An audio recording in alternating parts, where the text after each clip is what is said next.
Hi friends, welcome back to my channel. I'm so glad you decided to join me today. I have some great DIYs in store for you that I am very excited about, so let's just go ahead and just jump right on in. So for my first DIY, I have always wanted one of these little step stools. I just think they are so adorable. So when I seen this one, I knew I had to have it. It's sturdy and firm. There's nothing structurally wrong with it. So I knew I could make it perfect for my own home decor. I took it outside first and gave it a good sanding. I did not record that. Didn't think you cared to see that. And then I'm just cleaning it up so that way I have it prepped and all ready to be painted.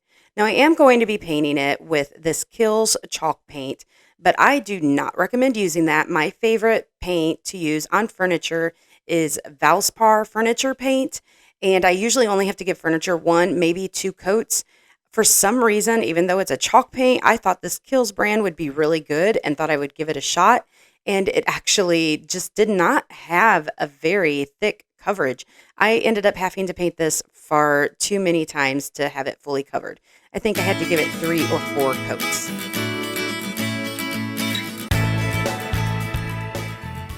And this is what it looks like after just one coat. It don't look too bad. You almost think a second coat will cover it fully, but for some reason it just soaked right on in.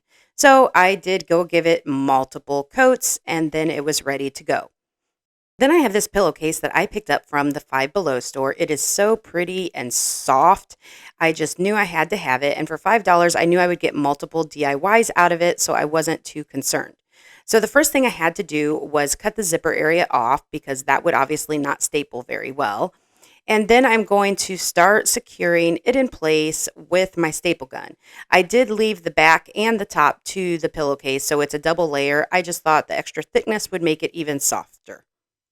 Now, in order to do this so that way it looks like it came right from a store, you will see that I pull a little area, I staple it down, then I flip the chair over to make sure it is smooth before moving on to the next little section. So you are going to continue this process throughout the whole little stool, flipping it back and forth just to continue making sure it is smoothed on the edges. Going back and forth and making sure it's smooth will just ensure that you don't get these little folds or these little creases where the fabric would possibly lay over, kind of like you would see here. We don't want that look. We want it to be perfectly smooth.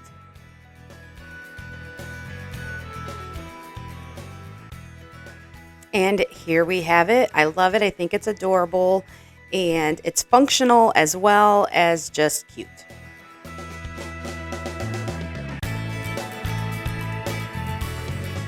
And this video is in part of a thrift store flip collaboration. I will have the playlist linked in my description box below, so you can go see all the amazing DIYs that these 6 other crafters have made for you today. You won't want to miss them. I will also have a comment pinned to the down in the comment area below. Now for this next DIY, I am going to be making over this little box chest that I had picked up from a garage sale last fall.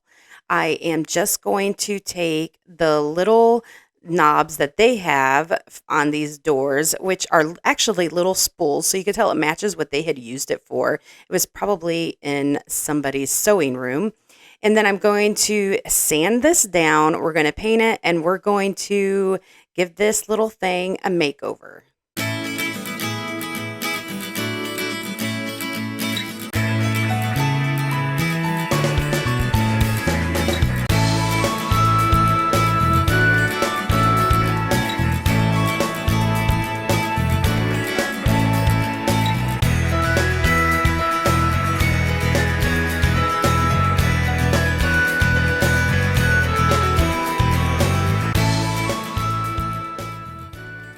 Then I'm going to take some wood filler and just fill in the holes from the original knobs.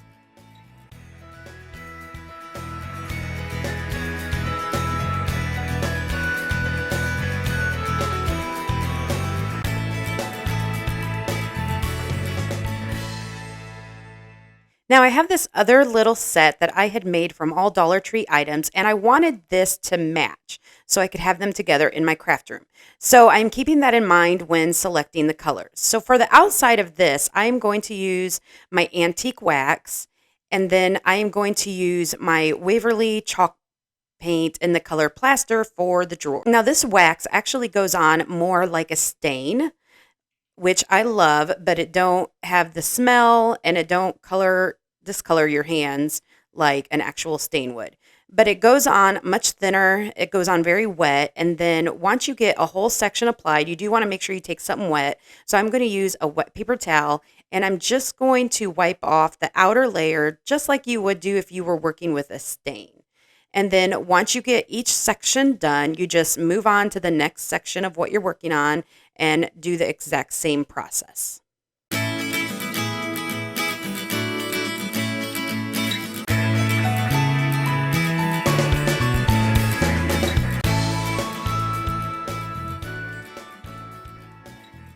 Now I am still waiting on the wood filler to dry on the front of the drawers, so I am going to go ahead and get started on painting the insides, the back, and the sides to the little drawers in the color plaster.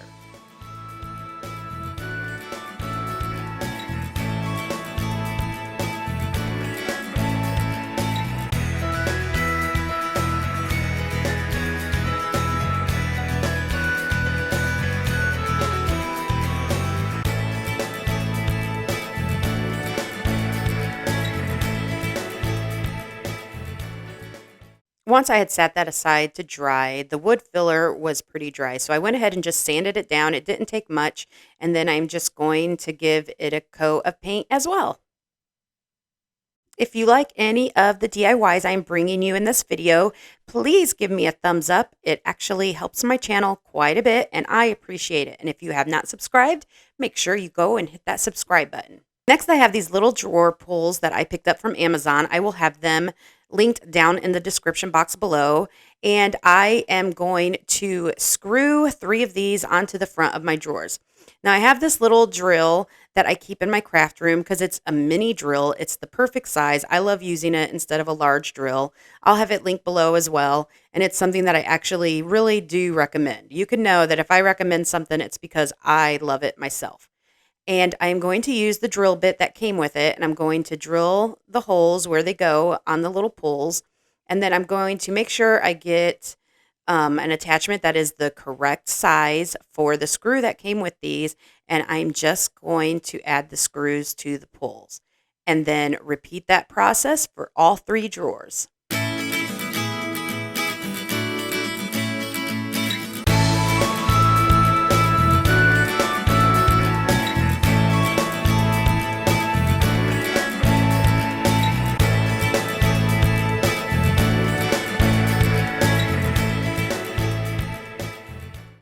I did not expect myself to love this as much as I do. I really loved how it turned out. I think it much more high end than it did originally when I picked it up from the garage sale. I cannot wait to use this and love that I could actually use it in any room of my house.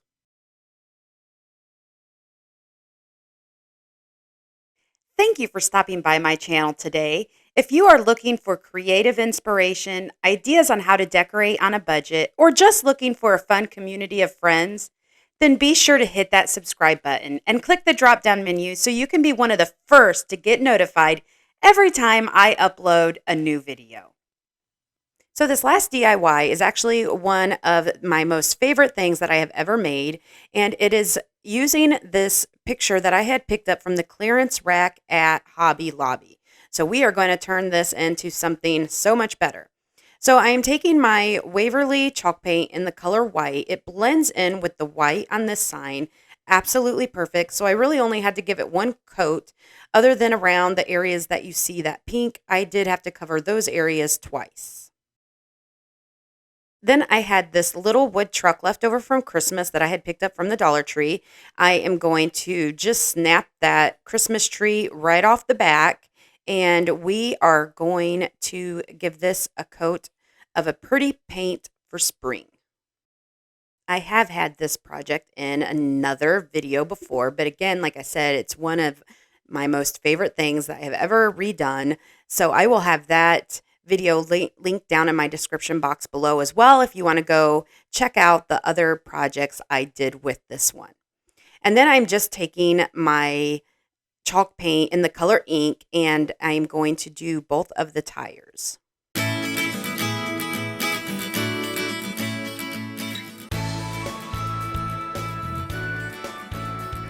Then I am just going to take my white paint and I'm going to distress around the truck, making it look a little bit more three-dimensional, a little bit more rustic, adding some lines, making it look like maybe there's a little bit of rust, and just giving it a little bit more life.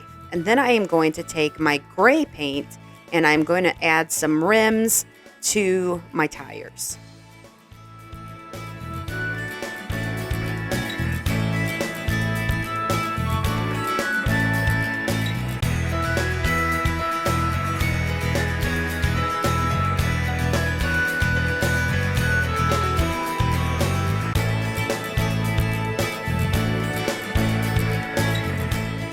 Then I have 2 decals that I had printed on my Cricut, Fresh Flower Market, Seeds, Blooms, and Stems. I have these printed out and then I'm just going, or actually cut out, and I'm going to take my transfer paper and I'm going to put them in place. Now I wanted to have it all set up so that way I knew exactly how I wanted this laid out, so that way I had plenty of space for my truck and it wouldn't accidentally go over any of the wording.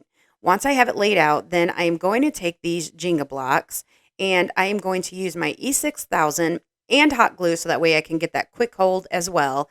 And I am going to glue them down so that way the truck can sit on top of it and lift it up off of the sign a little bit more. This will help me place my flowers that I'm going to add in the back of the truck, and I just think make the sign look a little bit even better. Even though I have the Jenga blocks glued down, I am not actually gluing the truck down yet because I want to make sure I can move it around still and still have some wiggle room to work with after I get my wording in place.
Once I have my vinyl all in place, then I'm going to take my measuring tape and I'm just going to make sure that my tires are the same distance from the bottom of the sign so that way my truck is not crooked and it's on there straight and even.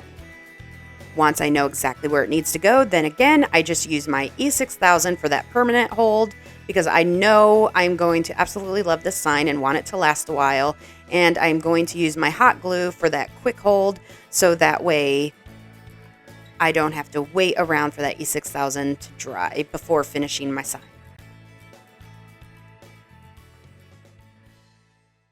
Once all of that is done, then I'm just going to take some greenery that I just happen to have here already at the house and some flowers, and I'm just going to fill up the back of the truck. Once I have them in there with an idea of how I want them placed, then I am going to take some hot glue and glue them in. It was a little bit more difficult trying to not get the glue to set before I had it pushed down in the truck, but we got it done, made it work, and I still absolutely love this sign. It's one of the most favorite things I have made, which is why I am sharing it again with you today.